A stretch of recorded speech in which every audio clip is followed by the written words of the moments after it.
What is good, everybody, man? I appreciate y'all tuning in. If you haven't noticed, I know the round table is usually on Wednesdays and my FCS previews are usually on Thursdays.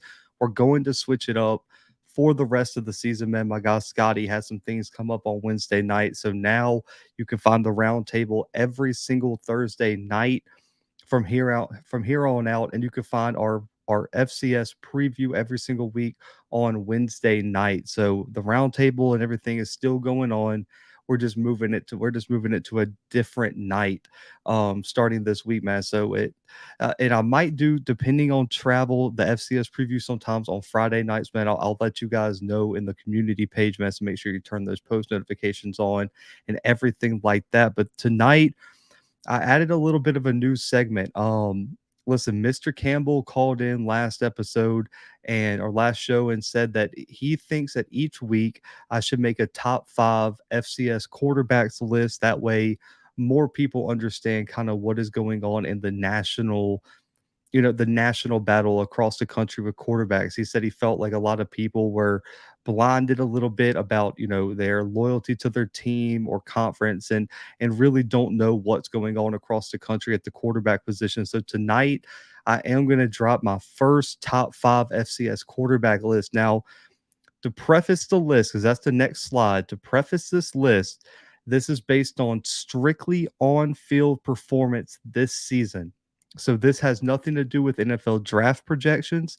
This has nothing to do with career accomplishments, preseason accolades from previous seasons. The quarterback rankings week to week are going to be based strictly on what the quarterback has done this season. So if there's a player that you're like, oh man, I think his draft stock's a little bit higher, it could be, but there might be a quarterback that is outplaying them, similar to how similar to how some of the quarterbacks last year who got drafted from the FCS were not Eric Berrier and or Cole Kelly. I mean, so just because you're the best quarterback week to week on the field doesn't mean your NFL draft stock necessarily always reflects that, due to some political things behind the scenes with the NFL. So quarterback rankings are dropping tonight. We're also going to go over some FBS potential upsets for some FCS teams. Listen, if you're looking to make some money, we're 2 for 2 so far. We have predicted it. We predicted the one upset in week 1, and then also we predicted 2 FBS upsets last week, man. So listen, take these FCS over FBS upsets legit, because right now 2 for 2 throughout the season. And so no, this is a season list. So as we go throughout the season, the list will be updated based on the player's overall resume throughout the season. So that each week you'll be updated, but your performance week 1, week 2, week 3, week 4, etc. will all matter. So I'm looking at the end of the season. By week 13 or 14, I want my QB top 5 list to be the top 5 quarterbacks of the 2022 season. So this week, I took into account week 0, week 1, and week 2. All 3 of those performances mattered, and I took the overall body of work thus far in the season. So that's how I made my quarterback list, is what you've done on the field this season. So next week, I'm going to add week 3 performances in there as well. So after the FBS games, I'm going to talk about 2 slides full of FCS games that include Southern Texas Southern, Jackson State Grambling, Delaware, Rhode Island, Holy Cross GL. We got some really, really big games, and you can find more breakdowns of all the FCS games I talk about tonight on our website tomorrow. The article drops in the morning, and of course, we're going to break it down even more on the roundtable tomorrow night with off script at, I believe, 7 p.m. Central Time. So plenty of content coming. And of course, listen, I know what it is.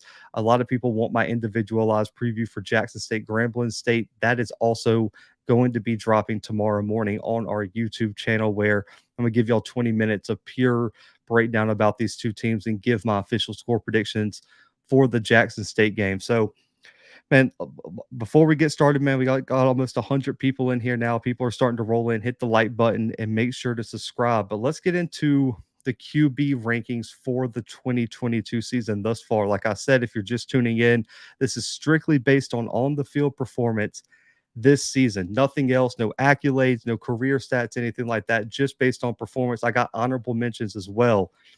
So some of the honorable mentions before we break this down: Dresser Wynn for UT Martin, Parker McKinney, Eastern Kentucky, Kasim Hill from Rhode Island, Paxton DeLaurent from Southeast Missouri State, Zevi Eckhouse from Bryant, Davis Richard from North Carolina Central, Lucas Johnson from Montana, and Gunnar Talkington from Eastern Washington. The reason that some of these guys are on the honorable mentions is one, they either played 3 games, and I'm wondering if their stats are a bit inflated compared to some of the guys on my list that played 2 games. And also, there's been some inconsistent performances, and I have question marks about the overall competition on their schedule. So some of these quarterbacks have not faced similar teams. So I'm taking a quarterback who went up there and put up a performance against an FBS school. I'm weighting that more than a guy who went out there and did it against, no offense to anybody, a Pioneer League school or a D2 school. So Davis Richard, he played Winston-Salem State, played well, but I can't put him on the list when some of these quarterbacks on this list played ranked teams and played some of the top teams at the FCS level. Now, let me say this was tough because, as y'all know, I've said on this show, I think Shador Sanders and Jason Shelley are the two most talented quarterbacks in the FCS right now. I think these two guys you're seeing at 4 and 5 are the two most pure talented quarterbacks, but there's some guys at 1 through 3 that have really earned their spot. When you look at Jason Shelley, 69% completion percentage this year, almost 600 yards passing, 6 passing touchdowns, 0 turnovers, and 1 rushing touchdown. He's led his team to a 2-0 record against Central Arkansas and number 14 UT Martin this past Thursday. I think Shelley's ability to get out of the pocket, make plays with his legs, is something that separates him from some of the other quarterbacks on this list. And I think for Shelley, it's just putting it all together because he was so dynamic on the ground last year that he hasn't really been able to show that this year. He was very inconsistent in the first game in the first half against Central Arkansas. And I think due to the efficiency of Shador and some of the quarterbacks ahead of him, I think that's the separating factor. I want to see Shelley, even though he completed almost 70% of his passes, he still sometimes can get a little wayward with his football, man. But listen, Jason Shelley came in as the favorite for the Walter Payton Award. He's done nothing to lose that contender status. But for me, right now, I had to put him at 5 just due to how great some of the quarterbacks on my list have played. Now, Shador Sanders falls at 4. I really debated 3 and 4 for Shador, but completed almost 80% of his passes these first 2 weeks for 599 yards, pretty much 600, 6 passing touchdowns, 0 turnovers as well. Same with Shelley. He doesn't have a rushing touchdown, but the reason I picked Shador over Shelley, guys, is because one, I think even though they put up a lot of points on FAMU's defense, I like FAMU's defense over Central Arkansas, and I still think Tennessee State has been very overlooked in terms of defensive talent. So I think he's played one just as tough competition, and he's been so efficient. And for me, the way Shador runs the offense is something that not many quarterbacks in the country can replicate. So that's why I put Shador over Jason Shelley. And I know a lot of people are probably surprised to see him over Shelley based on how much hype Shelley had coming into the season. But these are my 4 and 5. The list of honorable mentions are there. Like I said, the honorable mentions are just guys who have not really played the best competition on their schedule, or unproven guys who have been really, really good these first few weeks, but I want to see more and see if they can keep it up throughout the season. Now, my top 3 here, listen, number 1 was easy. Lindsey Scott Jr. has been the best player in FCS football this season thus far. Tim DeMorat from Fordham right there with him, and Mike DeLelio from Austin Peay have all 3 been absolutely unstoppable, man. When you look at DeLelio from Austin Peay, completed over 70% of his passes for 760 yards, 11 touchdowns, and 2 rushing touchdowns. And the one thing he has is he did play 3 games, but one was against an FBS school in week 0. Has led Austin Peay to a 2-1 record. Western Kentucky, Presbyterian, and Mississippi Valley State. So he's been super efficient in that offense, and a big reason why Austin Peay received some top 25 votes this weekend. Now, DeMorat from Fordham completed about 69% of his passes as well. It leads the country. Listen, Scott and Tim DeMorat have also only played 2 games. 838 passing yards in his first 2 games, 11 passing touchdowns and a rushing touchdown, has led this team to wins over Wagner and a huge CAA upset win over Monmouth, who was a top 25 team coming into the season.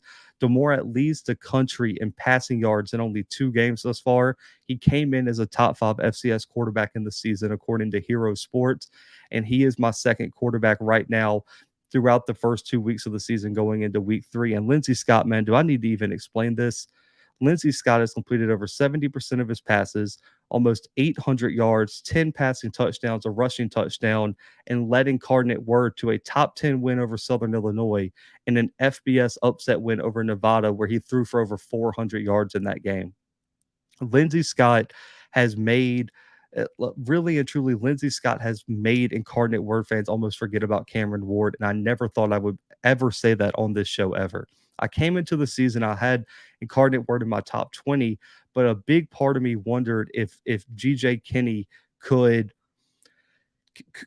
come in his first ever job as the head coach and replace what they lost. Man, Cameron Ward goes to Washington State. They lose their head coach. They're the defending Southland Conference champs.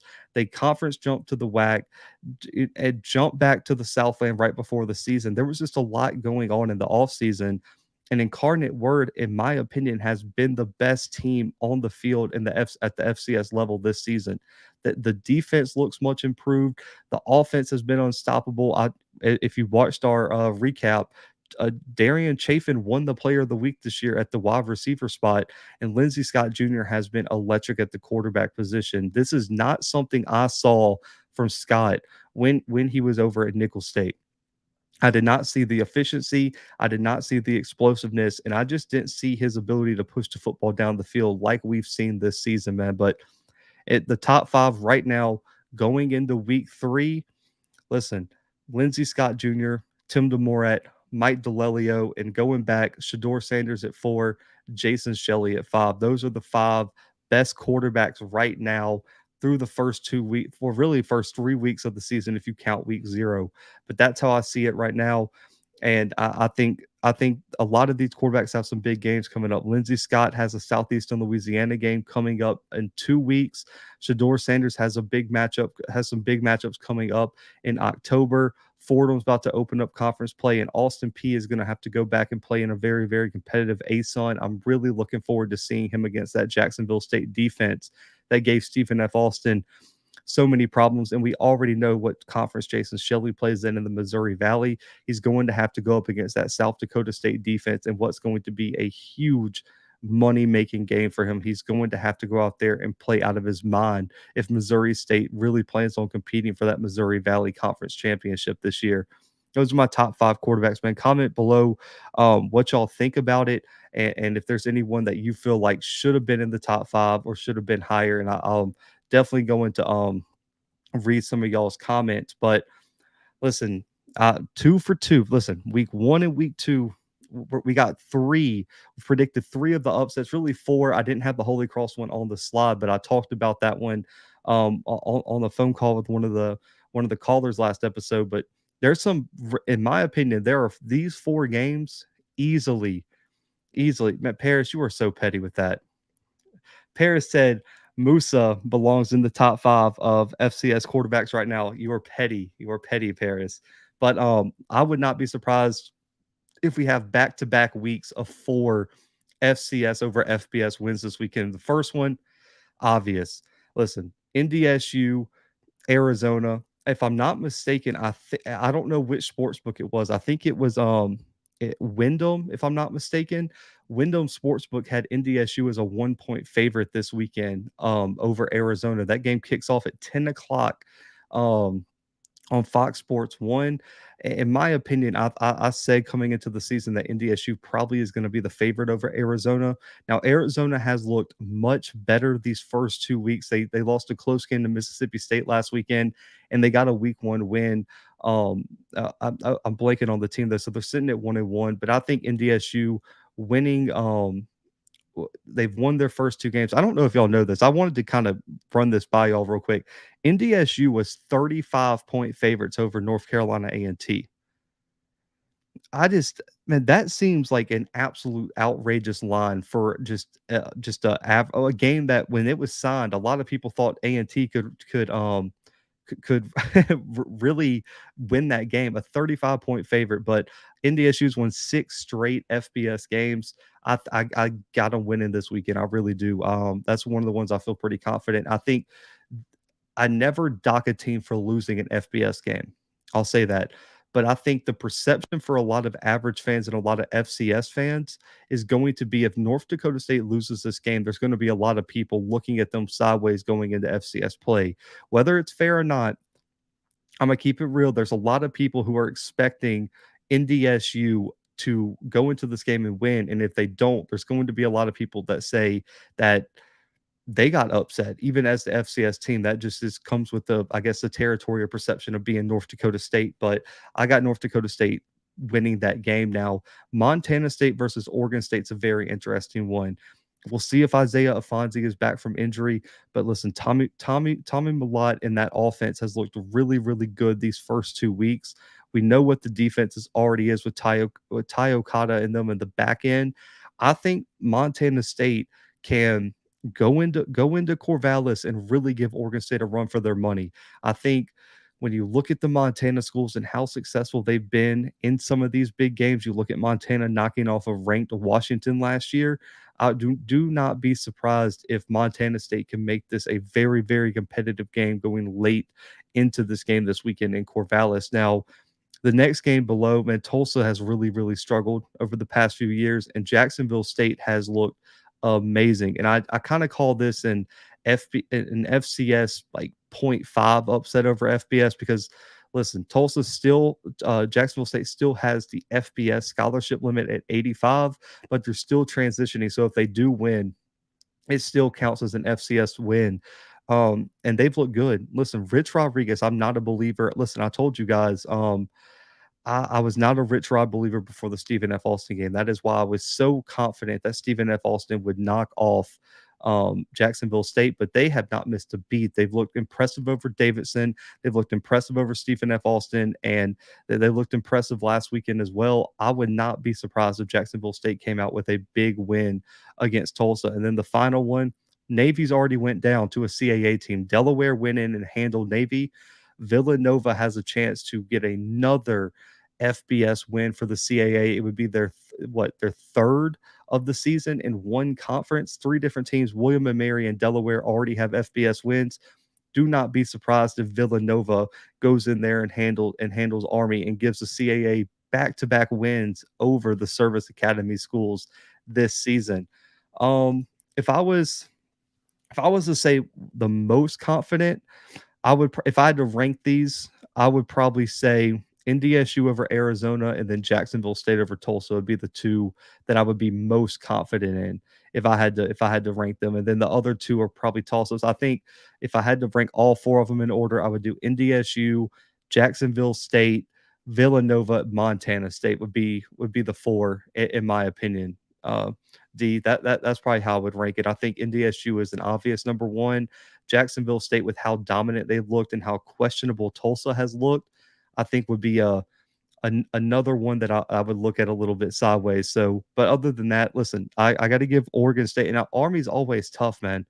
That's the reason I have a little bit of question marks on that one. As much as good as the CAA and Villanova have been, Army is a really, really tough team to beat. They consistently give Power 5 teams problems. You look their game against Oklahoma a few years back, their game against Michigan, I believe, a year or 2 ago.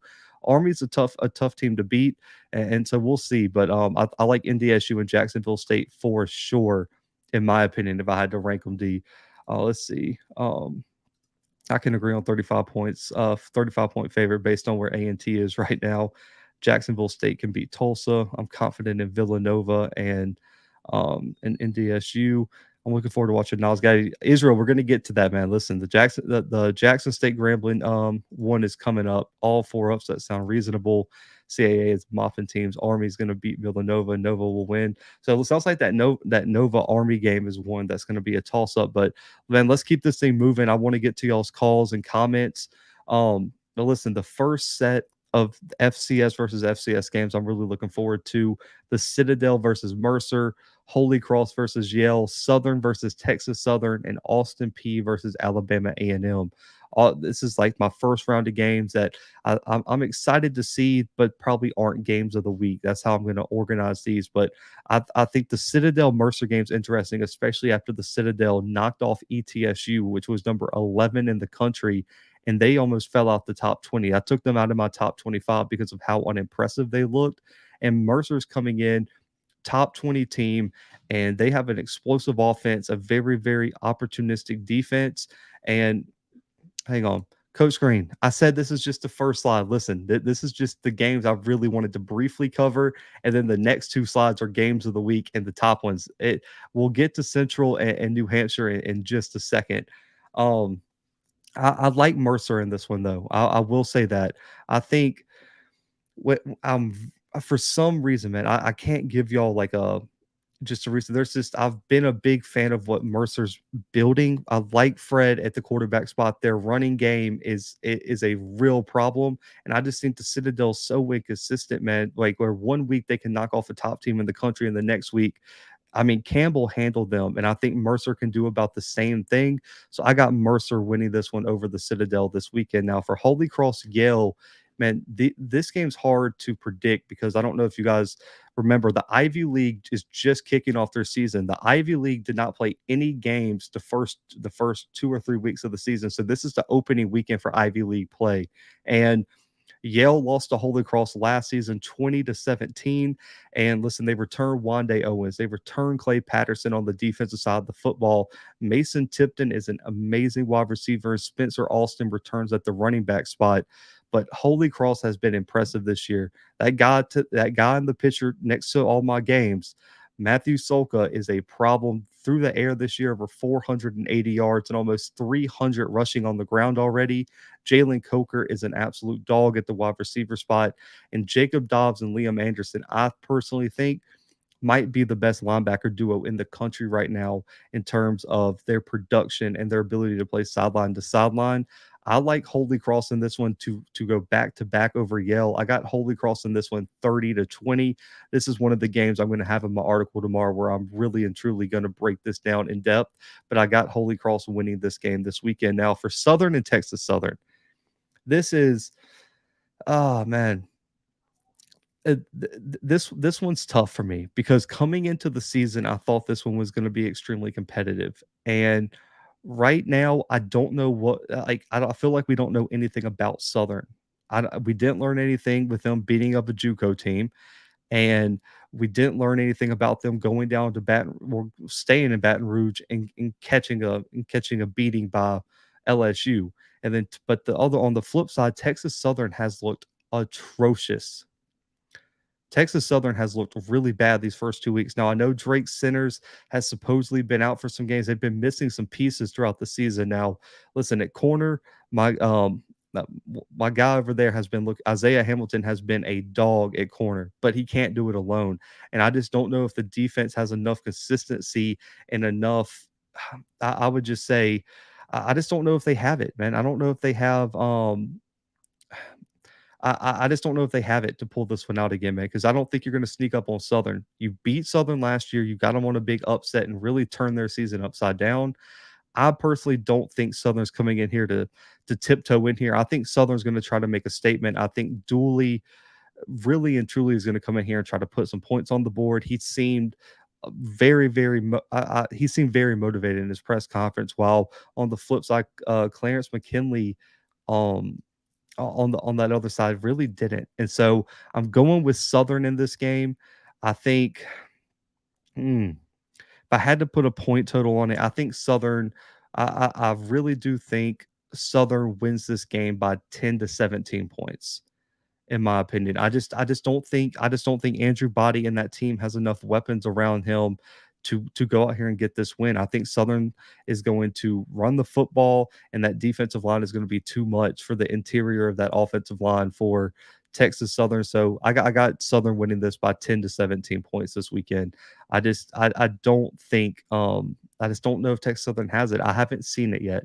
I'm hoping they come out and prove me wrong because I really was high on this team coming into the season, but they haven't sold me on anything. And I don't even think the Texas Southern fans in the chat can say that Texas Southern has sold them on anything this season thus far in their first few games. Now, Austin Peay A&M, this was going to be the game I traveled to, but of course, I had I had something come up and I couldn't travel. Man, I really wish I could be at this game, but this is a must win for Connell Manor. And but hear me out. I know he said he gets paid to win SWAC games and all this, and there's technically still in the conference championship race, um, regardless.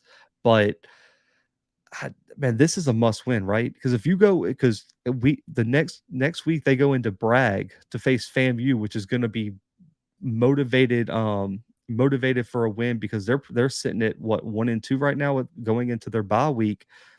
I just if A&M leaves this game 0-2 and goes into Bragg 0-3, I just what is the narrative surrounding that program? Listen, I understand they had two FBS losses. I get it. UAB, people don't understand how good that program was. And anybody in the world, guys, I'm just gonna be honest with you. Anybody, reporter wise, analyst wise, YouTuber wise, whatever that told you A&M had a chance in that game had no idea what they were talking about because UAB is that good.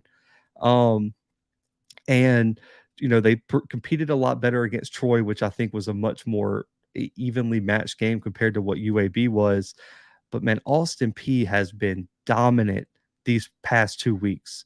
I know they played Valley and Presbyterian, neither of which are amazing schools, but they've outscored their past two opponents like 100 something to nothing.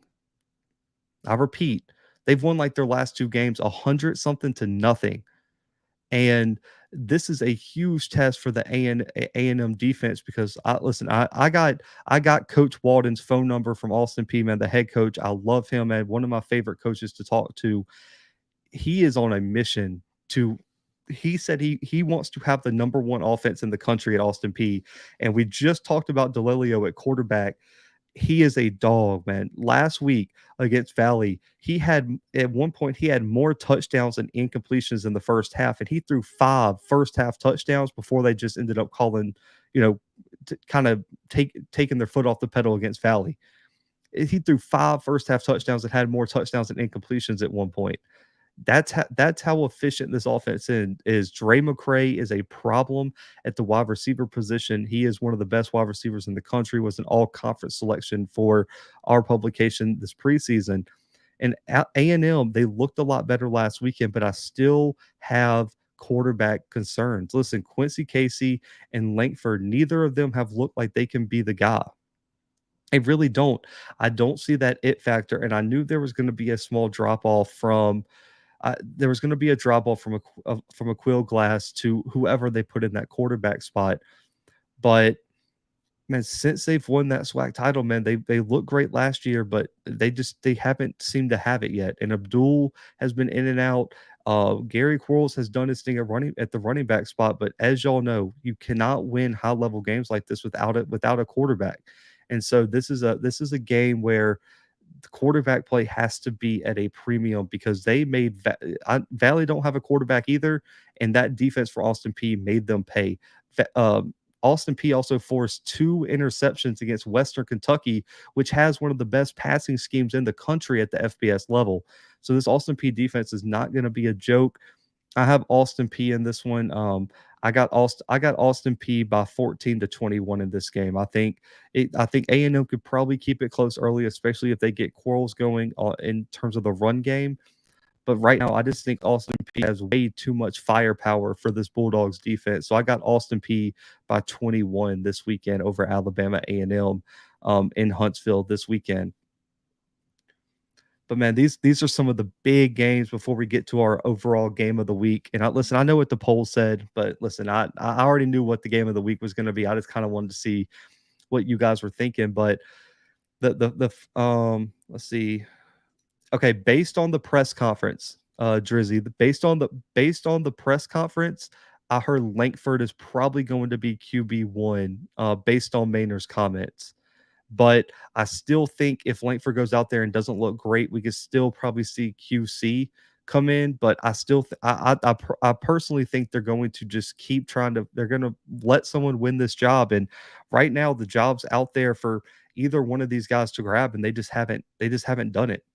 So we'll see, man. But right now, based on the comments, it looks like it's going to be Langford, but you never know, man. That could have just been, Maynard talking about it, and we'll see. But these are like the co-games of the week, man. I can't wait to see all of these games this weekend. But man, we got to start with Northern Arizona versus North Dakota, number 22 in the country. I had Northern Arizona 23 in my poll. This game is going to be very, very interesting, man. Listen, NAU is coming off of a huge upset over Sam Houston State. They held Sam Houston State with 85 scholarships to 3 points last week. They put on a defensive clinic, in my opinion, while North Dakota last week won a 27 to 20 29-27 game over UNI and knocked them out of the top 25.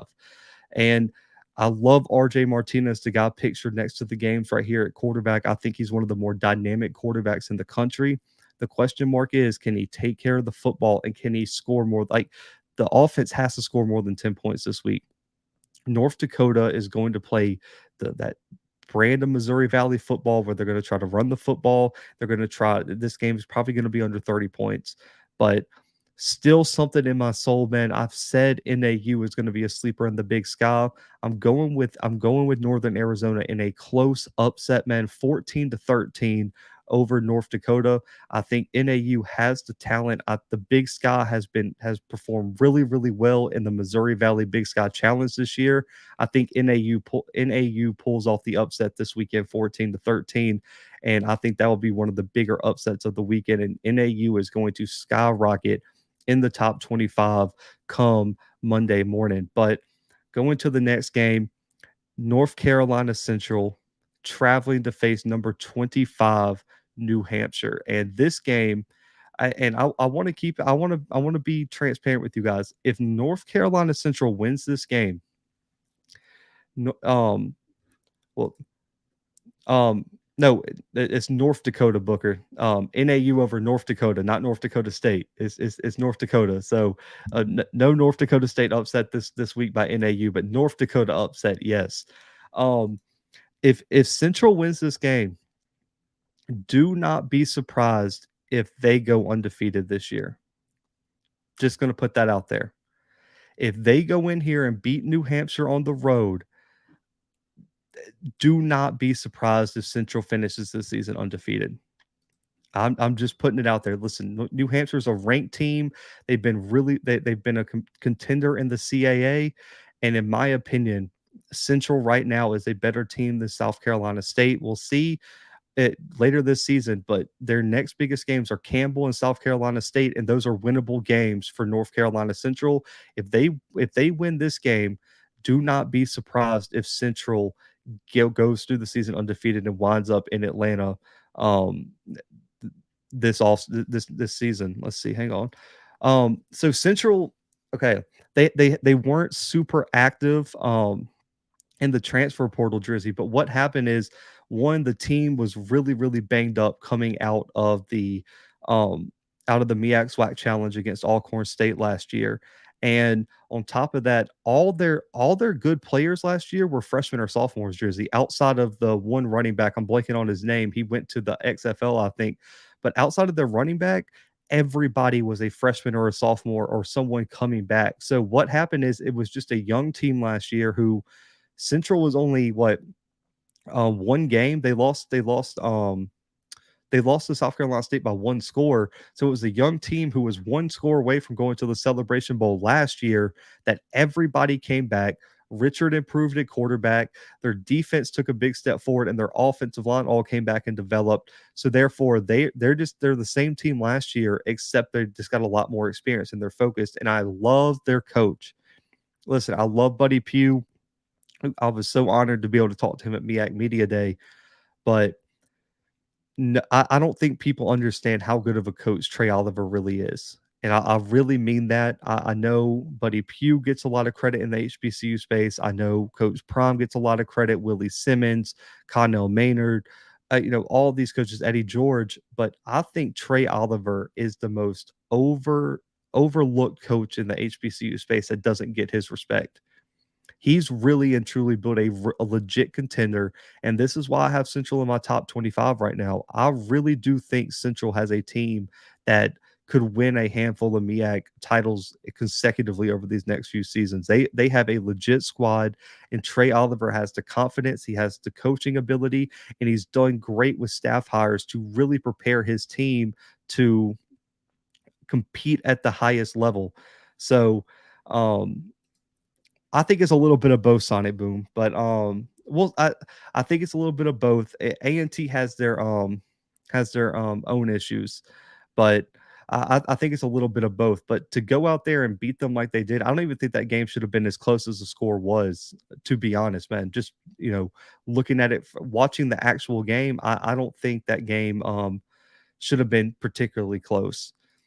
What about South Carolina State? 2 games. We have 18 starters returning. Why is South Carolina State not ahead of JSU in the poll? I mean, I don't think South Carolina State's done enough to be in the top 25, just in my personal opinion, Russell. I mean, they look good against Bethune-Cookman, but I don't know how big of a win that was for them. I tried to tell Scotty and everyone that South Carolina State was going to beat Bethune-Cookman, but I still want to see South Carolina State win some. If they beat A&T, Russell, and they go and beat Central and everything, we can have this conversation about South Carolina State in the top 25. But right now, I don't see how you put them in the top 25. Just personally. Much respect to NCCU, but they're not beating South Carolina State because the game. Correct me if I'm wrong, Drum Major. I think the game's in Orangeburg this year, if I'm not mistaken. So that would be a tough road win for Central. See, because he's in the MEAC. Could be definitely could be Jacoby. I agree with you on that. Man, we've been live for about 30 minutes, man. They might get ranked in the top 20. Possible. They definitely got us good. Their execution and coaching killed us. JSU should win by multiple touchdowns. Man, I'm not that bad of luck. I don't think so. Also, this is a good point, man. Maurice brought this up. The new defensive coordinator, they brought in a new defensive coordinator from A&T too. And he's been a great addition to that defense. And I think the defense has taken the largest step forward, in my opinion. Don't agree, Blue. We were undisciplined. The coach asked the first time started to throw 48 times. Look at the stats, penalties, kill, 2 scores. I'll give you that. I don't know how to feel about Yeager though, Maurice. I'll be honest. I don't know how I feel about Yeager as a starter right now. I don't think he's looked particularly great in any of their games, but we'll see. Definitely see about that. I'll take NCCU if Corey Fields is starting. That could be a good point. 10-22 at South Carolina State. That would be a huge road win. If Central goes into Orangeburg and pulls off that game, that is a huge win for Trey Oliver and that staff. Sac State benefited last year because they dodged all the top teams in the Big Sky. I'll agree with you there. We'll talk about JSU in just a minute, but man, let me get back to this Central New Hampshire game. Listen, this game's on Flow Sports. Don't recommend watching it if you don't like. Listen, Flow Sports has a lot of issues. We'll just say that I'm ready for the CAA's media contract to expire with them. But listen, New Hampshire's look good these first 2 games. They got 2 wins over Monmouth and Albany, 2 CAA wins already, and they're going to try to run the football. Their running back, Dylan Laub, already has 5 rushing touchdowns and almost 300 yards rushing in the first 2 games of the season. They have a great tight end and Lepowski, and they've done a great job at just being physical at the point of attack and just out manning their matchups. But with Central, it's all going to come down to Richard. It really is. S-Class, that's North Dakota's logo. North Dakota State is different. So there's a North Dakota and a North Dakota State. That top one is North Dakota. So the in-state rival of NDSU. So it's North Dakota is the one you see at the top. But it's all going to come down to Richard. I thought he's done good. He has 3 rushing touchdowns so far in the season and has over 400 yards passing in the first 2 games. And also the defense has played so well, like I was mentioning. And there were some names, Brandon Codrington and some people that I identified early coming into the season as standout guys, but I want to give one player a shout out, Khalil Baker. Khalil Baker has notched an interception in both of the first two games for Central, and on top of that, already has 10 tackles, which leads the team this season.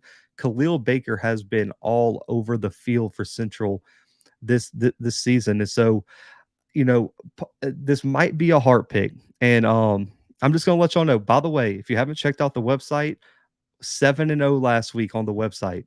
We went 7-0 in picks, man, for the season on the website. We are 18-6. We went 7-0 last week on our picks. And listen, I'm gonna call my shot on this upset. I have Central pulling off the upset over New Hampshire this weekend, 28-21, in a huge road win for the Eagles this weekend, man. I think this is Trey Oliver's signature win. I like Central to pull off the upset over New Hampshire. And I know that's a big upset prediction. I always like to try to have one upset prediction in my of the week, and this is it. NCCU pulls off the upset over New Hampshire. CAA teams Delaware, Richmond, William and Mary, and Villanova are really good. This is a statement game for Central. They win. I agree with you. They'll go unbeaten. Uh, I'm mad this game is on Flow Sports. It's I don't know if it's free. I'm gonna be honest, Coach Green. I just try to find like streams or something when a game's on Flow Sports. I hate watching it, but I do think there's like a free version. But to watch like any game on it, I think you have to have a subscription if I'm not mistaken. Let's see. I was Yeah, James, we talked a little bit about Holy Cross Yale to start the show, man, but I'm excited for the Ivy League season to start too. Central's QB reminds me of McNair, the way he makes plays. I'm a hold off on that, Clarence. I'm a hold off on the McNair comparisons, but I do agree that he does. He's a playmaker, and I definitely agree on that. I think Central beats Bulldogs. Fields is just not consistent enough. Maybe the MEAC play D2 teams will be in the top 10, not PWI teams. It is bold. I'll say that, man. It's bold, but I really like Central this year. I've been beating the drum since the preseason, and that's where I'm going to go. If NCCU wins, how high? So, Coach Green, right now, I have Central 24th in my ballot, and then I think they had a few honorable mentions this week. I think they're going to be probably somewhere about 22 to 23 if they win. I'll personally have them in the top 20, but listen, everyone knows I kind of not all the voters pay as much of attention to the MEAC and the SWAC as I do, but I think NCCU should be a top 20 team if they win this game on the road. But I still think they'll probably fall somewhere in that 21 to 23 range, Coach Green, if I had to guess, based on where they are right this second. Also, it also depends on what happens in some of the other games. If some of those other teams from like that 15 to 25 range lose, things could also change there, Coach Green. So it also depends on that as well. Yeah, I don't. Yeah, Flow Sports ain't free. What happens in games like this for HBCUs is coaching, in particular the special teams and multiple schemes compared to no special teams coach at most HBCUs, limited schemes and in-game adjustments. I just don't see the New Hampshire upset happening. I plan on watching a game. Yeah, so I'm gonna star your comment, Imperial, and I'll address it at the end. Definitely hit the like button. Morehouse Howard, man, Jacoby, that's gonna be an interesting game. That was the neutral side. Aren't they having that one in like New York or something like that? If I'm not, it's some sort of not classic, but some sort of special game. Central number 11 is the only other QB besides Sanders who shows QB instincts in black college football. How is people voting JSU versus Graham being the game of the week? Graham ain't on the same level as JSU. Delaware is the game of the week to me. The Delaware game is the game of the week to me too. Uh, Mr. Reed, don't worry on that. Howard should beat Morehouse, but if they lose, oh boy, yeah, it would. That would be a nail in the coffin for Howard. It really would.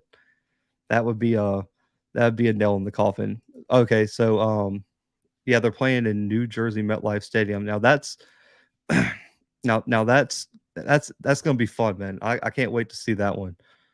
Um, Blue, you've been high on NCC for a while. How did you get there? For me, it was just looking at how young the team is. So when I look for so I'll just kind of give y'all like an inside look in my strategy in the preseason on how to pick, surprise teams or what teams are really going to take a step forward. I look for young teams that had a majority had a lot of talent. So they're putting up stats. They got a bunch of young guys in key positions. Quarterback with Richard.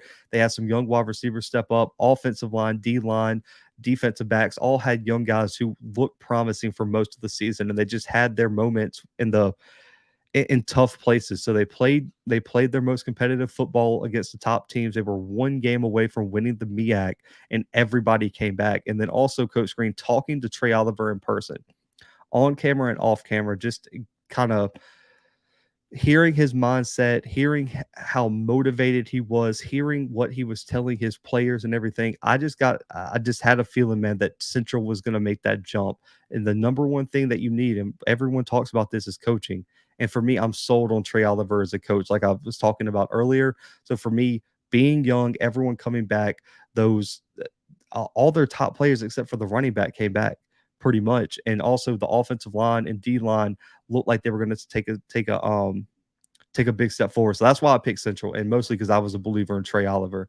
In my opinion, if Alcorn knocks off McNeese, where will you rank them? Alcorn can't be ranked yet.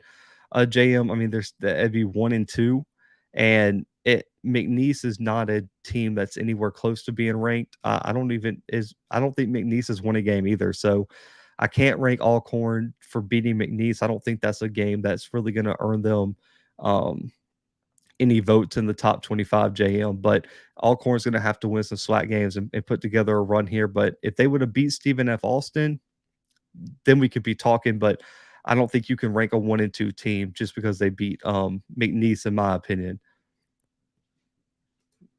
If PV beats UIW, not happening, Coach Green. But if it happens, it would be the biggest upset in FCS football this season.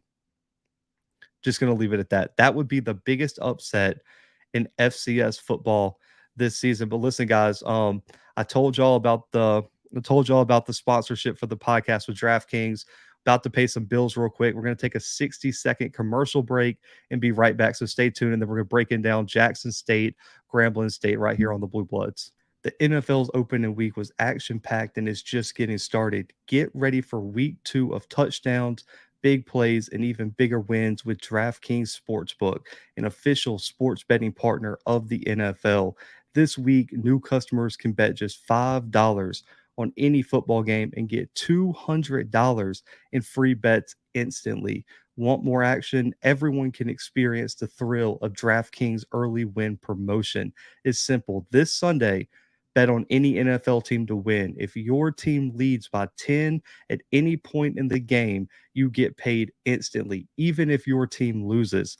All you need to do is download the DraftKings Sportsbook app now. Use promo code Bluebloods to get $200 in free bets instantly when you place a $5 bet on any game this weekend. That's code Bluebloods only at DraftKings Sportsbook, an official sports betting partner of the NFL. Minimum age and eligibility restrictions do apply. Now, guys, let's get back to all the great content right here on the Blue Bloods. We back. We back, man. Listen, I appreciate y'all because without y'all, stuff like that never happens on this channel, man. So I do appreciate y'all, man. But definitely go use the promo code Blue Bloods this weekend, man. And go make some money this weekend on some NFL games. But listen, Jackson State, Grambling, I this game, okay. I'm gonna do a full preview tomorrow, man, because I'm gonna do a full preview because I know y'all been asking. I had some DMs about it, asked if I was actually gonna do it. Hey, appreciate you, Spotlight, for sure, man. Definitely appreciate you. But I'm gonna do a preview because I know y'all want one. But man, I particularly do not think this game's gonna be very close. I really don't. When I went back and watched some film from the Arkansas State game, I went back and watched some film on from the Northwestern State game last weekend. I just don't see this game being. I don't see it being close at all. I'm gonna be 100 with you guys. This game could not could not be worse, a worse matchup for Grambling, because I've said what, since last year, guys, that the number one thing you need to beat Jackson State is a quarterback. And right now, I don't think, um, I really don't think that Grambling has a quarterback. And listen, Hawkins is athletic; he has some potential, but man, when you're completing less than 50% of your passes, I don't see how that in the world you're going to be able to do anything against this Jackson State defense. It's going to be a giant test for the offensive line to see if they can protect him, and I want to see if they can get him out of the pocket and go make some plays with his legs. If they can't do that, I don't see how Grambling has a prayer to win this game. And another thing is, I just don't know if they can run the football. And for this Grambling team to be successful, we saw last week is Maurice Washington, Lamborghini, and all those running backs have to be explosive, and they have to be able to open things up in the pass game and really and truly give some down the field opportunities for Hawkins and these wide receivers. And I just don't I just don't see it, man. This is a terrible matchup for Grambling, in my opinion. And on top of that, you're going into the vet where I, you're going into the vet where that thing is going to be jam packed. Let's just be honest. It's the first home game of the year after two big road games, and these Jackson State fans are waiting for an opportunity to get to the vet and support their team and see them in Jackson. And it's gonna be 50 something thousand people, and Jackson State's gonna be motivated. Because listen, I told y'all this on my recap. I have never been more awkward in a winning team press conference than I was this weekend with Jackson State. I have never felt more awkward sitting there listening to Coach Prime, Niles Gaddy, Shador, and Mata the kicker talk about how they were disappointed in that team when they just won the game by double digits. It it felt like they lost the football game.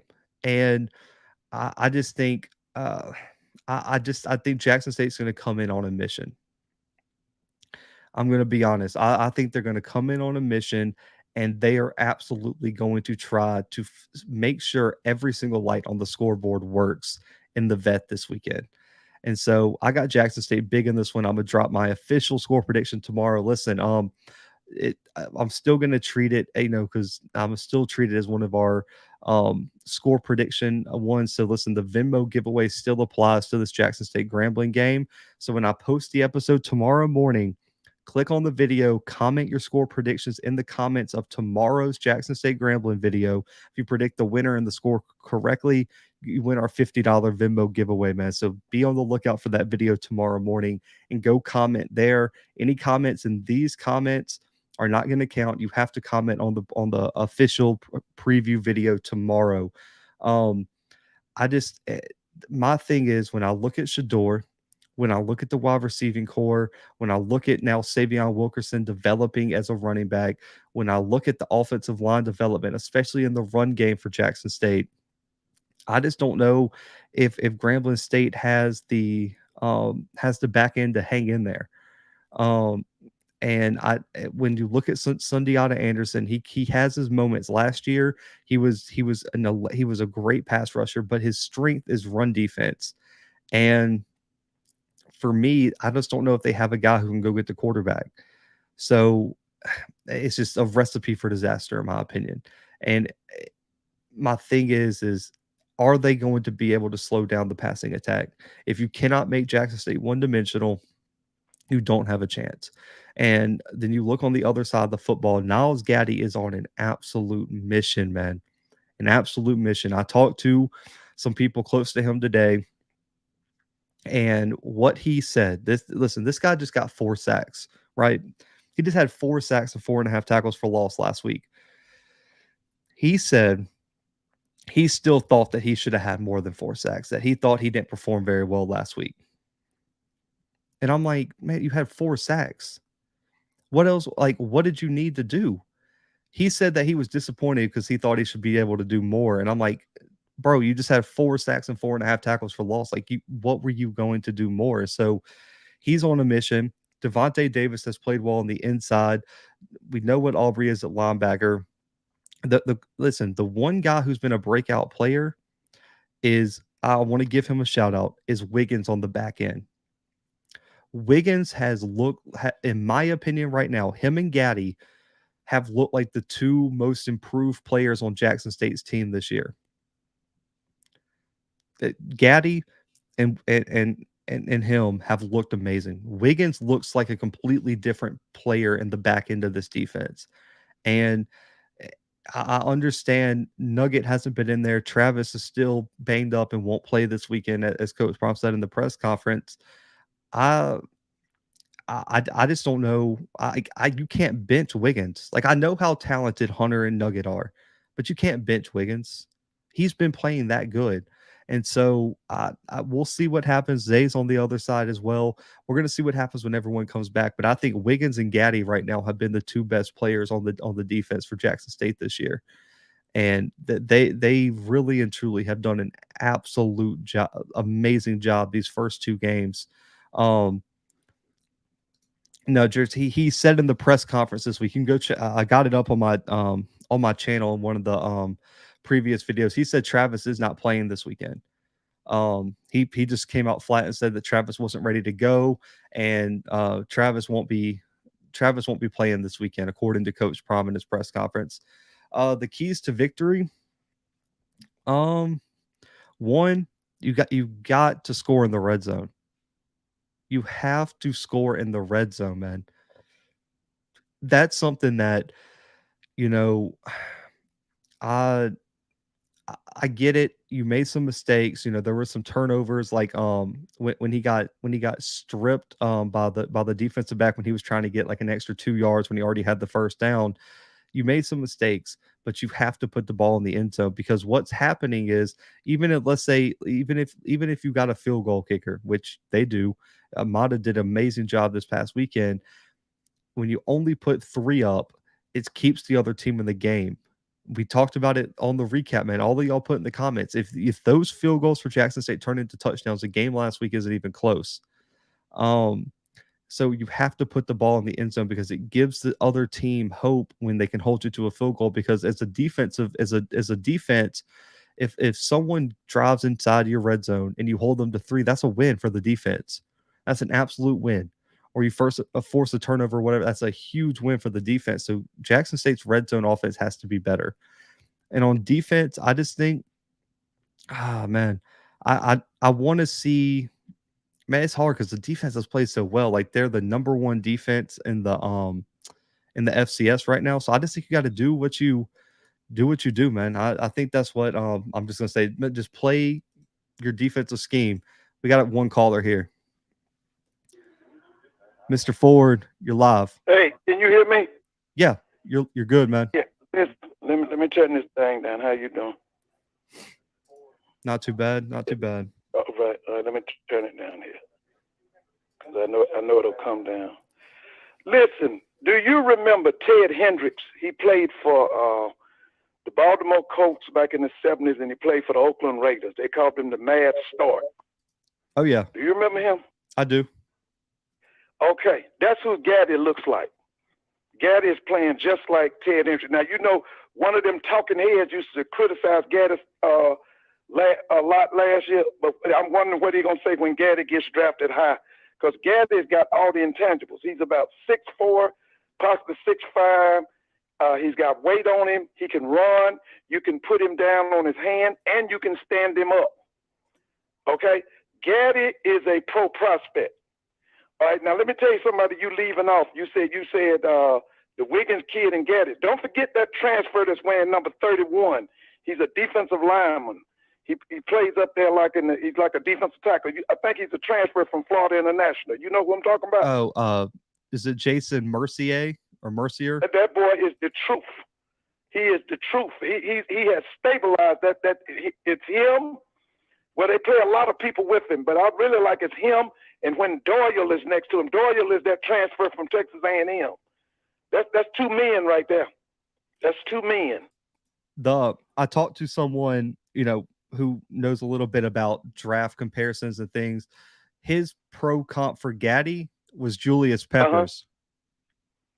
Okay, I could see that. I could see that. Yeah. But see, now let me tell you about Gaddy. See, you can make Gaddy a defensive end, but you can also put him at linebacker because of his mobility. Now he's right. From what I saw Saturday night, he could have had more than 4 sacks. Now he could have had more, and he's going to be dominant. Gaddy, listen. Gaddy could be in the play for the Swac defensive player of the year. He's the favorite right now. Huh? He's the favorite right now based on statistics. He has stepped his game up. You know, Dion talked about him at the. He said that he heard all of that. You know, love for James Houston, and then he didn't pout about it. He got in the weight room. He was at all them with that strength and conditioning coach from Georgia, because he's bigger, he's stronger, and he's fast. Same thing with that middle linebacker Miller, bigger, faster, and strong. But now let me ask you something. If you presuppose and you put North Carolina A&T in the CAA this year, would they win 5 games? Depending on who they played, probably not. Because listen, this is what I did today at school. I pulled up the North Dakota State, North Carolina A&T game. You know that North Dakota did them a favor, right? You know that, right? Oh, they basically called the dogs off after the second quarter. You know that, right? Oh yeah, I told Scotty because he asked me. He was like, "Man, that second half stats look pretty good." I was like, "They pulled everybody at halftime." I watched it. They pulled the dogs off. Because let me tell you, remember I told you it could be 60-0. It could have been worse than that. And the other thing, I went and pulled up North Dakota State's roster today. You see all them boys from Florida they got? Oh, they recruit Florida well. That's where Christian Watson came from last year, who went second round for them. That's right. They got one of them wide receivers, the tight end, is out of Tampa. They got a bunch of kids on there from Florida. But I just want to say what I saw in that game today. You familiar with Virginia Lynchburg? You know that school called Virginia Lynchburg? Mm-hmm. You know everybody plays them for homecoming, right? That's what the CAA going to do to North Carolina A&T. They're going to make North Carolina A&T a homecoming opponent. And let me tell you what they're getting ready to do up there at A&T. They're going to blame it all on Sam Washington.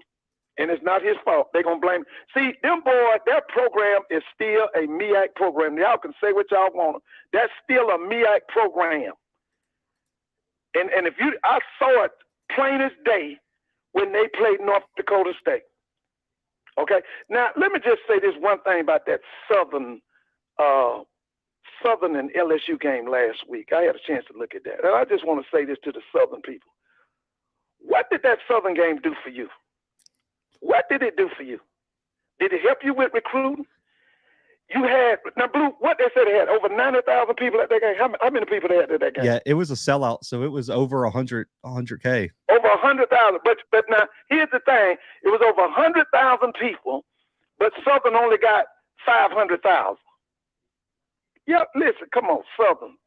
Jaguar Nation, wake up. Wake up, okay? That game did nothing for you. If it did anything, it hurt you. Now, let me tell you this here, Blue. Y'all write this down. Willie Simmons got to take that Florida A&M team back into camp. He's got to redo that offense.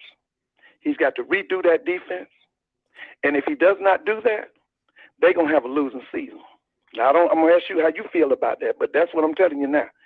They have got to go back to the drawing board. He's got to redo that offense, and he's got to redo that defense. Because if they don't, I'm telling you right now, there's a chance Florida A&M could have a losing season. Now, Blue, how you feel about that?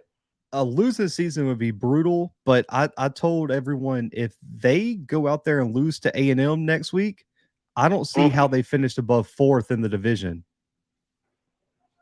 I agree with you on that. Now, I'm going to say my last thing because I know you got a lot of folks on here in the last call.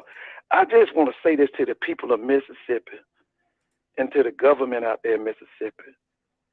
If y'all let Brett Favre and that past Governor Phil Bryant get away with this mess, did you hear the story on ESPN today, Blue, about what they did? I heard about it. I heard about it briefly, but I didn't get into all the details of it. All you got to do, I'm talking to all of you that want to hear the story, just put in Brett Favre scandal or go to ESPN today and read the story. It is ridiculous. It is horrible.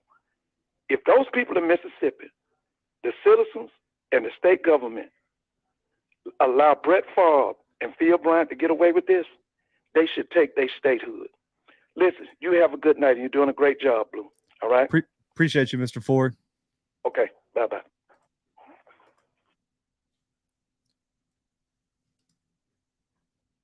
1027, you're live. Hey, Scotty. Scotty. Hey, Blue, how you doing? What's good, man? Hey, I just want to see your sleepers through some of these conferences through the first 2 weeks. Can I get a sleeper for the CAA, the Ohio Valley Conference, and the Southland, if you don't mind? The Southland is tough because I don't know if anyone's touching Incarnate Word right now. I know they're just on a run. Yeah, that they really and truly are on a different level. Southeastern Louisiana is the obvious second. I think if things click, I wouldn't be surprised if McNeese makes the run for that third spot. I think the offense has some potential. They just need the defense to kind of catch up. And I don't know if you can consider them a sleeper because they're ranked now, but coming into the season, I don't think anyone expected William and Mary to be as good as they are. And that's a legit team that I think could compete for a CAA title this year because I thought it was going to be Delaware, Villanova, and everyone else. So I think William and Mary would be my pick in the CAA. And the other one was what, the OVC? Yeah. I still think Tennessee State's the sleeper in that one. I know they're 0-2, but they possibly could lose this weekend to Middle Tennessee State. But I think UT Martin's the obvious favorite. But I really do think Tennessee State has the team to go in there and compete in conference. So I would say Tennessee State, McNeese, and William and Mary would be my sleepers in those three conferences. Hey, man, I really appreciate it. Hey, thank you, man. Appreciate the call.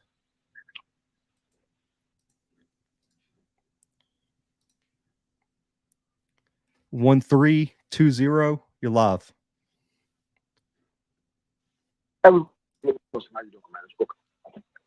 What's good, man? Ain't not much, man. Hey, look, just real quick, not to make everything about JSU, but last couple of weeks, I know the line has improved, but I know, and Scott talked about a couple of holding calls that weren't called on FAMU, but during Tennessee State, there were a couple of holding calls that we had against Patrick and Henry that had, first downs called back and touchdowns called back. Tell me how you think that line is holding up. Like, are these guys as good as advertised, or is it just taking time for them to get their feet up on them?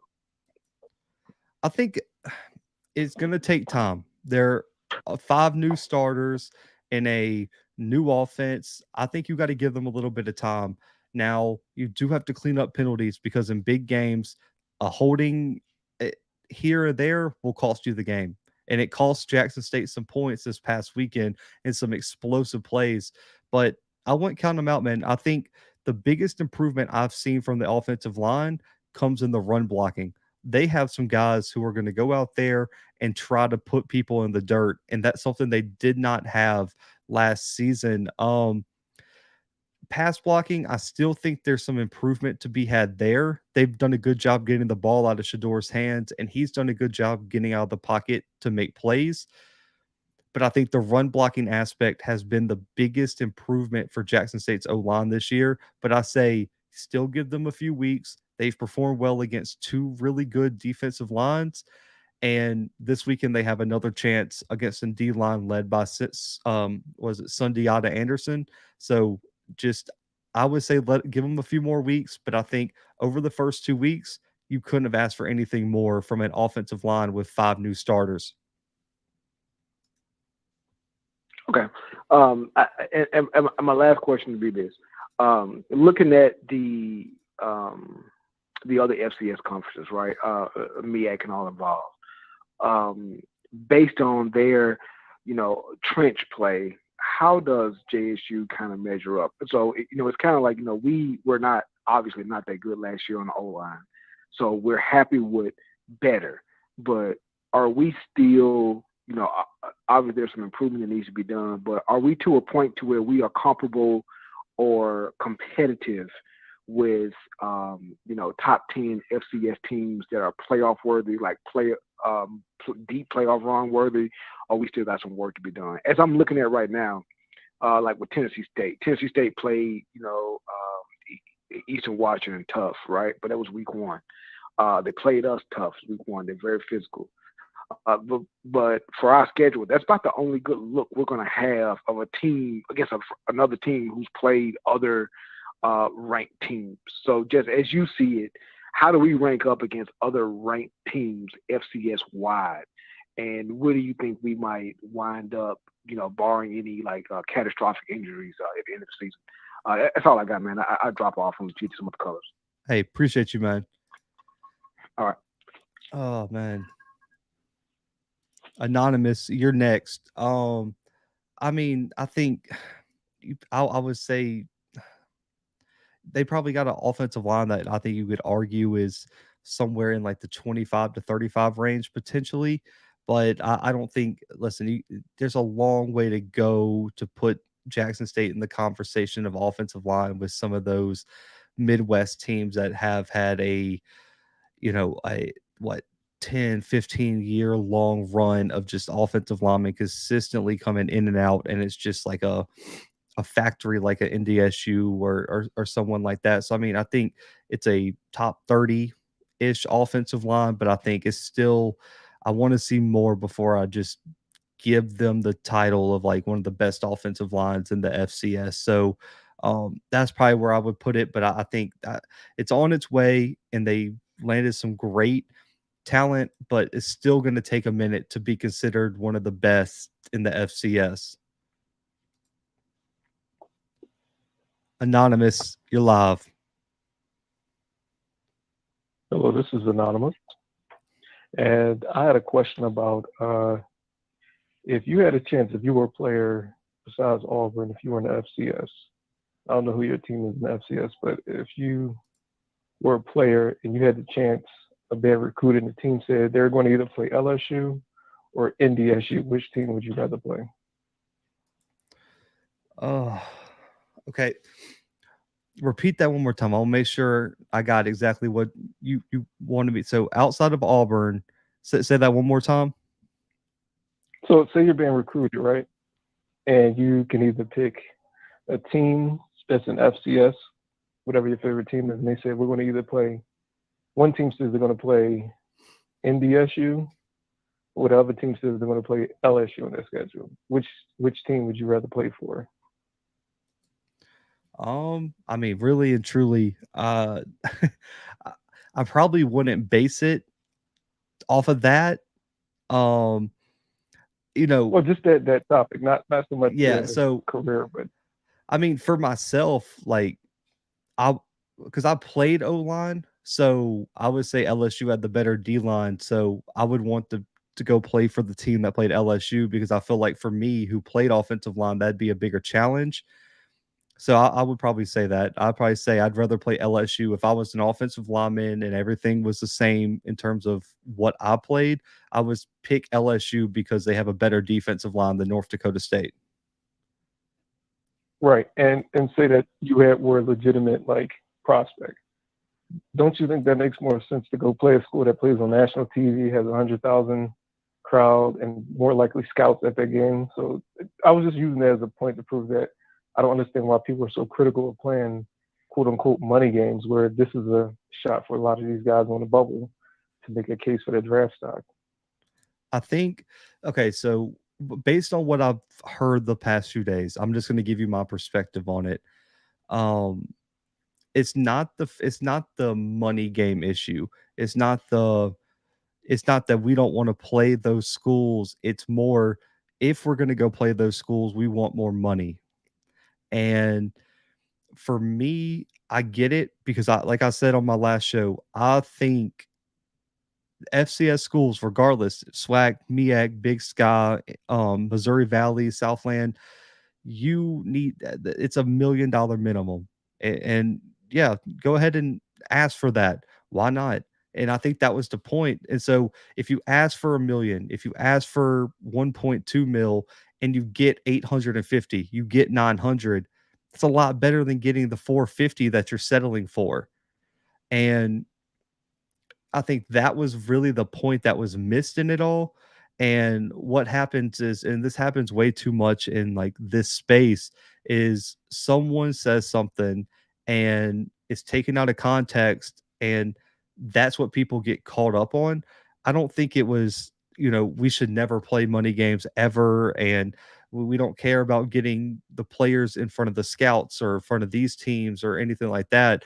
It was just, we need to be negotiating better. Ask for more, and by default, you're probably going to get more, even if you don't get exactly what you asked for. So if you ask for 1.5 and you get a mil, that's cool. And so I think that was more the point than anything, rather than we should never play money games, in my opinion. Now, there might be some people out there who never want to play money games, but I think the bigger overall point is you should negotiate better if we're going to play those games, because A&M should have got more money to go get beat down 59-0 and have UAB kneel down inside the red zone with 6 minutes left in the game. I think that was the bigger point of what Coach Prime was trying to make. Okay, well, I can always respect getting more money, but and I do agree, because I feel like the SU game with LSU was very publicized, at least locally, and it drew a lot of attention. So I think they should at least got $1 million. So I can concur with that. But I just think it's a great opportunity for kids to get seen by scouts that may have otherwise not.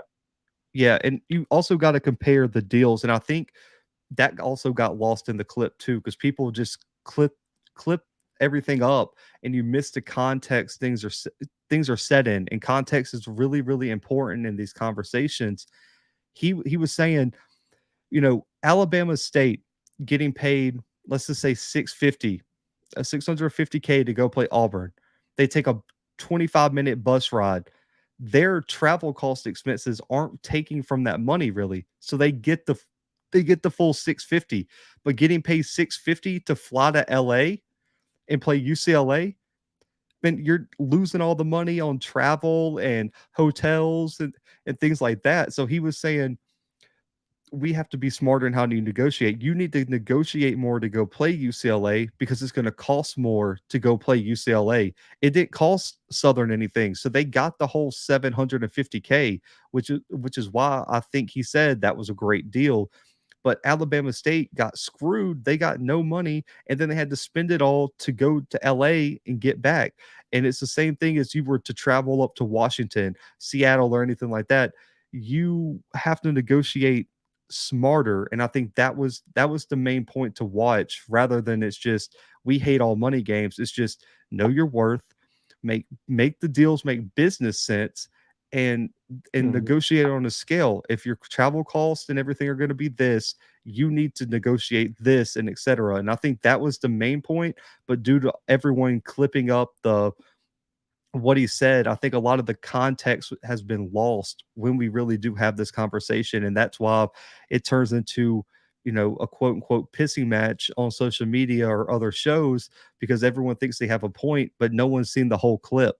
And so they're arguing points that weren't even trying to be made. And so they're just arguing over things without context. And I think that's a important distinction to make. Yeah, it makes sense. Appreciate it, Boo. Hey, appreciate the call, man.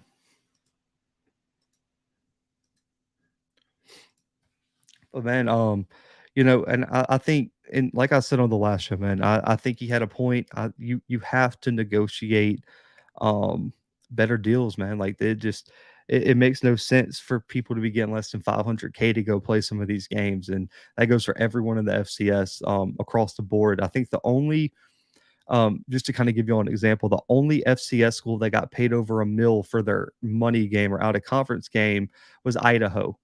And the reason Idaho got over $1 million is because the game was scheduled when they were still an FBS school. So they got paid $1 million as an FBS school that just happened to drop down to FCS. And look, that could be the case where you ask for it and they don't give it to you, and that's cool. But at least you knew your worth and negotiated for it and everything like that. I think that's the biggest thing. Some Big Ten and SEC stadiums hold 100K. Think about the millions they make off of one home game and ticket sales alone. 1.5 million is pocket change to them. Closed mouths don't get fed. That's what I said on my last show. There is, that's the biggest thing is listen, I went to a Power 5 school. I know the money that floats around in these places, and they're dropping what was it, hundreds of millions of dollars on buildings and facilities and things like that. It's like, man, 1.5 mil to get a game on the schedule is nothing. I know it sounds a lot coming from our perspective because I doubt there's many millionaires in the chat right now watching this show, and I'm definitely not one. But for these universities and programs where you're potentially getting $100 million just off the TV deal for the season, I mean, you got to make it make financial sense. And I get both sides of it because, some people are saying, listen, this is the baseline that's been set, and they're right. That has been the baseline that's set, but that doesn't mean that has to be the baseline forever, in my opinion. I think that's the important distinction to make. Is that you still can negotiate for more, even though the precedent has been set recently, because it's just like I said about NFL contracts. You always want to try to reset the market because the guy coming up next to you has to get paid too. So NCAT got paid $350 versus East Carolina. That's a 2-hour drive.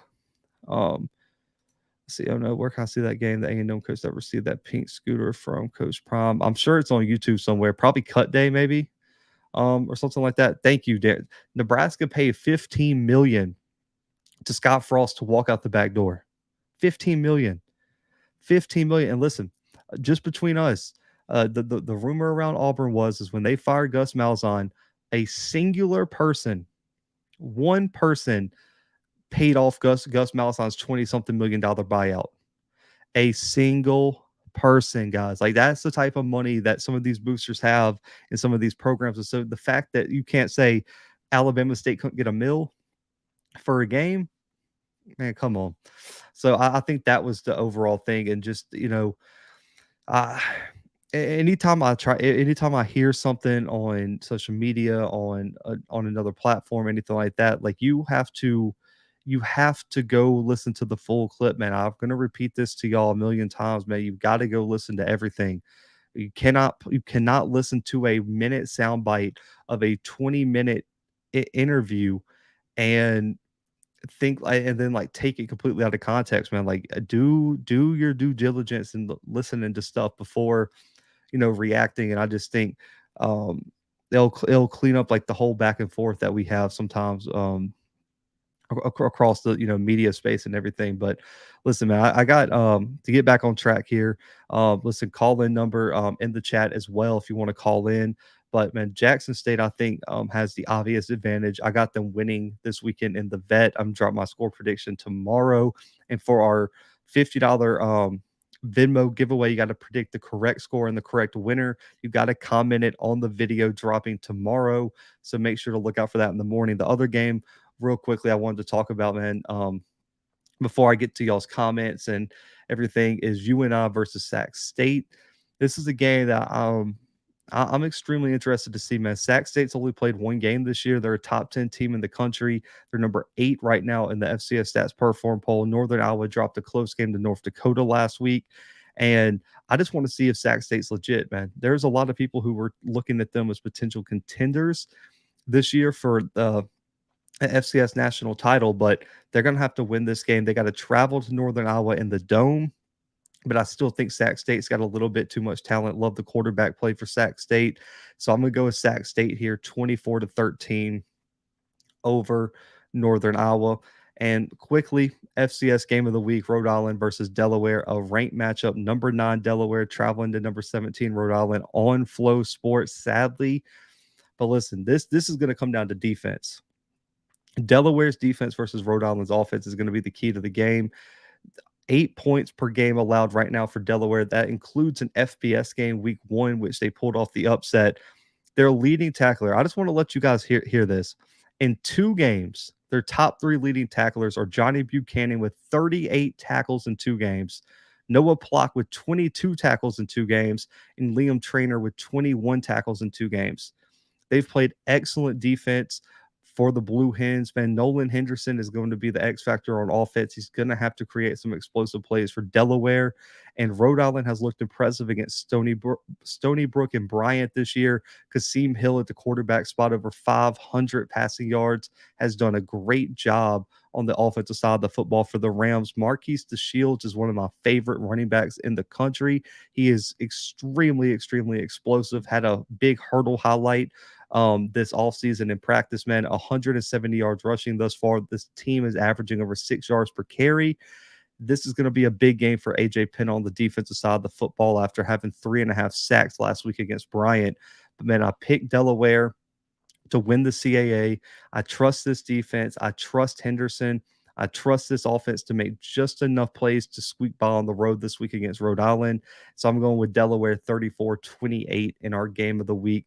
Delaware upsets Rhode Island, man. But listen, I'm gonna take y'all's calls for a few more minutes, man. Get to y'all's comments, and man, we could talk about whatever y'all want. Let's see, man, y'all are going hard about these JSU tickets. And NCCU versus New Hampshire should be good and would be a great win for NCCU. I definitely agree. Everyone ain't got season tickets. I paid $35 a ticket. Gonna roll with Rhode Island on this one. Everyone didn't pay $35 a ticket either. Let's see. They are $55 a piece for the 2. I don't know what people are talking about. Are y'all talking about how much Jackson State makes off a home game?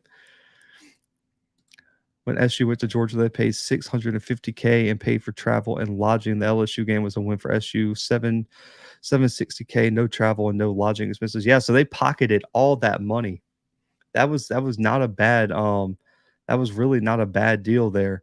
In my opinion. See, Delaware is better than Rhode Island. I was trying to catch up on some of these comments. I went to both SU and LSU. That was a win for both schools and the city. Yeah, because they said there was they were expecting like well over 150K just like tailgating around their smash, if I'm not mistaken. So I don't know if that actually came to fruition or not, but I saw a post where they were saying that they were expecting a bunch of people to be in Baton Rouge that weekend. Do you know anything about NCAA closing the transfer portal? Like, what do you mean closing? Be fresh. I know there's dead periods where if you don't enter the the transfer portal in a certain time, you can't be eligible to play that season and things like that. But in terms of just getting rid of the transfer portal, I haven't heard anything about that. I don't think that's happening anytime soon. It's true. It did. Man, I could only imagine. I know my old co-host Brandon was in town for that game, and he said it was insane down there. LSU is 3 miles away from SU. I knew the campuses were close. Who is the second best team in the SWAC? So clearly I got Jackson State at number 1. I think right now, as much as we don't know about them, Darren, I'm going to go with Southern. I think Southern is the number 2 team right now because everyone else I got some question marks about. I think Alcorn's in the discussion. I got to throw PV in there because they've been winning. And then after that, you can just kind of throw everyone else at the wall. Alabama State potentially, but I'm worried about D. Davis's health. Texas Southern hasn't looked good. So I think it would be Jackson State, Southern, probably Alcorn would be my top 3 teams right now in the SWAC, Darren. Montana is great till they get deep in the playoffs. Man, I really do think they got a real quarterback, though. I will say that, S-Class. I think Montana has a legit quarterback now. I think Lucas Johnson is legit at the quarterback spot. So I would say that Montana this year probably has their best team that they could really, really make a run in the FCS playoffs this year. What's the toughest FCS stadium to play at? I mean, statistically, Eastern Washington is up there. They don't lose at home at very much. But in terms of attendance wise, I mean, Jackson State has the biggest stadium, of course. But man, I've heard that those Montana stadiums, Montana State and Montana, get insane, especially late in the season when the weather gets bad. That crowd gets out there, and both of those stadiums average well over 20,000 in attendance. So I think you got to put them in the conversation as well. But in terms of the toughest, the Fargo Dome is tough to win at too. But I think it's just also due to the dominance of North Dakota State. But you probably got to have a combination of Eastern Washington, Jackson State, NDSU, and the two Montana schools would probably be the top 5 in terms of the toughest FCS stadiums to go down there and win at. The transfer portal has leveled the playing field. I agree. She said Jackson State is 1, 2, 3, 4, and 5. That's why I want to see the Southern game this weekend. Man, this is a big this is a big weekend for Southern. They got to go out there and look good.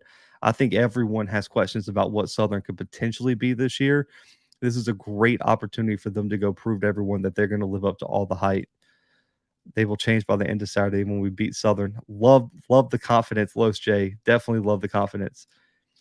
Probably at least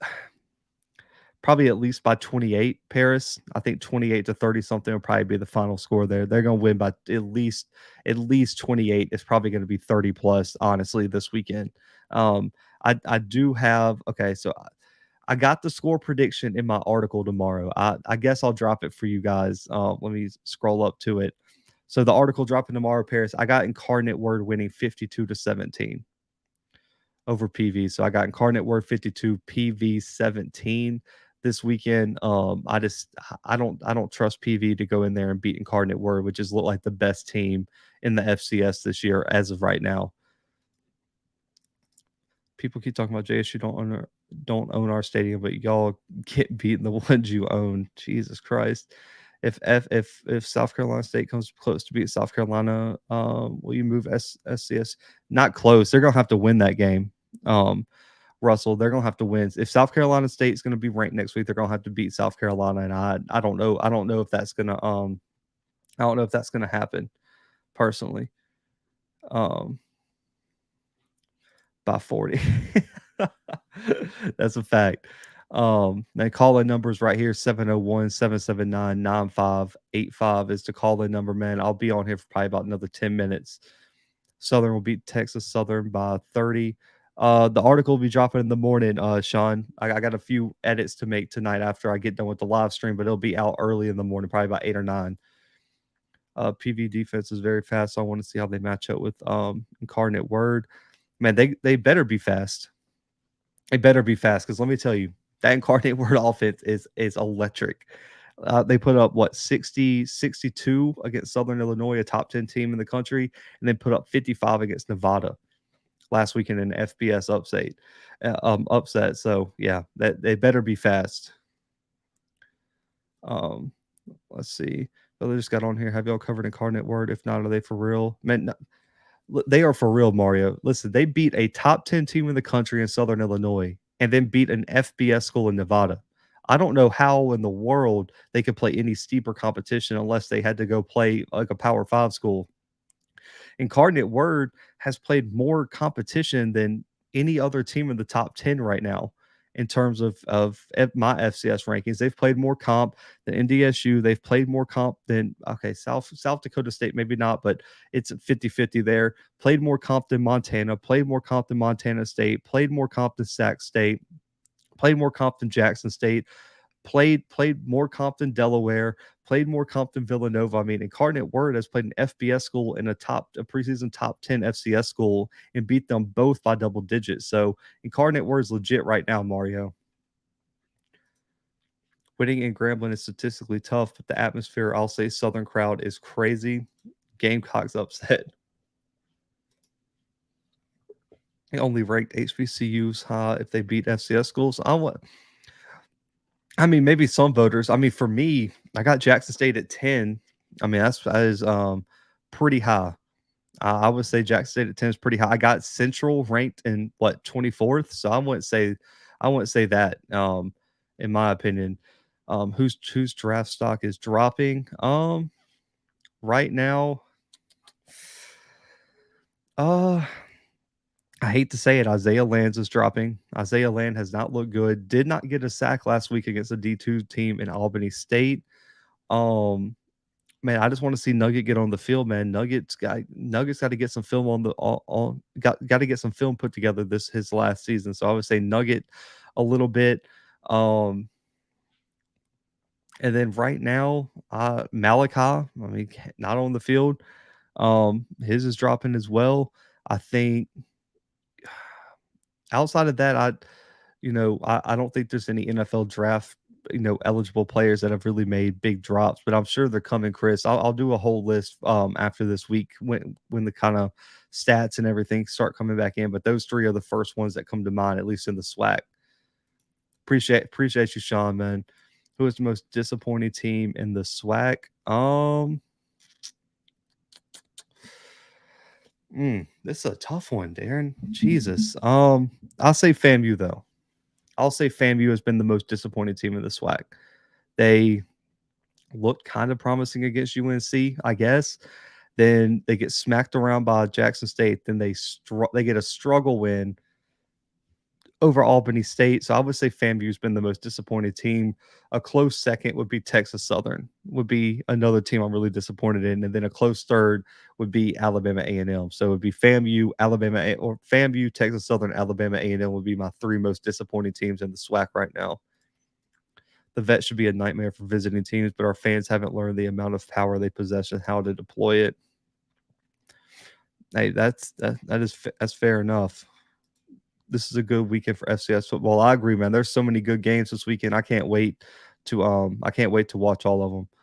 Nugget to the bench, ouch, but true. Nugget was in special teams. I need him to play corner. That's where you get your draft stock up.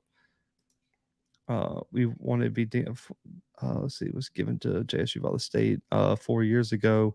SCSU will make you eat your words, so save your water. I got you, Russell. I got you. Listen, if they beat South Carolina, I got you. I will give you a shout out on the next show. I'm really rooting for Nugget. K5's been showing out though. Man, both of them. K5 and who's the other?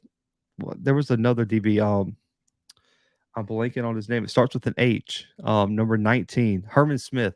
Both of those guys look good in their action, but man, K5 has been different this season. He just has something different about him this season. But we'll definitely see. What do you mean? Wow, did you hear the NCAA portal has closed? What do you mean closed? I think it's closed in terms of like, hang on, because I don't know what y'all mean by, and let's see. We'll get to the bottom of this because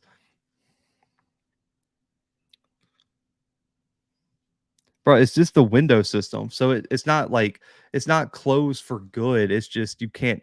They want to put windows on it that way players just can't transfer in the middle of the season and like be eligible for someone else. So it's just windows. It's not like closed for good.